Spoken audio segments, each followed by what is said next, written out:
জীবনের পথ চলায় কখনো সাফল্য, কখনো ব্যর্থতা।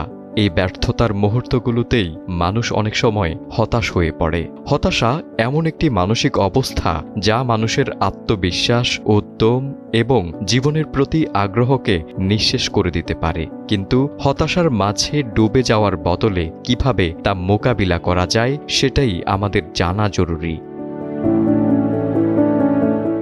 হতাশা দূর করতে হলে আল্লাহর প্রতি অগাধ আস্থা রাখা আবশ্যক। পবিত্র কোরআনে আল্লাহ বলেছেন, আল্লাহর রহমত থেকে নিরাশ হইও না, অর্থাৎ মুমিন কখনো হতাশ হয় না। এই বিশ্বাস হৃদয়ে ধারণ করলে জীবনের কঠিন মুহূর্তেও মনোবল অটুট রাখা সম্ভব।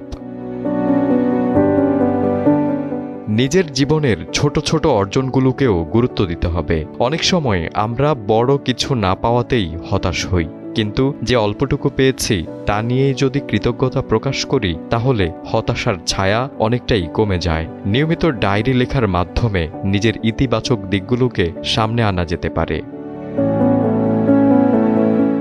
হতাশা কাটাতে মন খুলে কারোর সঙ্গে কথা বলাও জরুরি।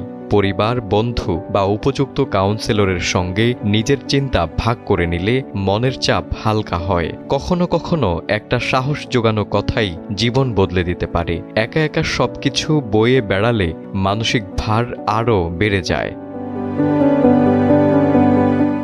এছাড়া দৈনন্দিন জীবনে সঠিক রুটিন তৈরি করা, পর্যাপ্ত ঘুম, ব্যায়াম এবং পছন্দের কাজ করার অভ্যাস গড়ে তোলাও হতাশা কাটাতে সাহায্য করে। অনেক সময় মানসিক ক্লান্তি শারীরিক ক্লান্তি থেকেও জন্ম নিতে পারে হতাশা, তাই শরীর ও মনের যত্ন সমানভাবে নেওয়া প্রয়োজন।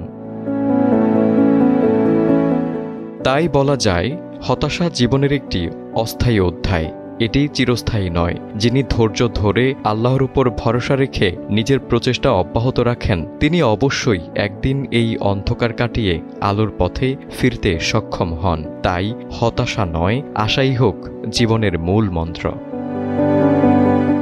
তারেক আজিজ, সময়ের আলো।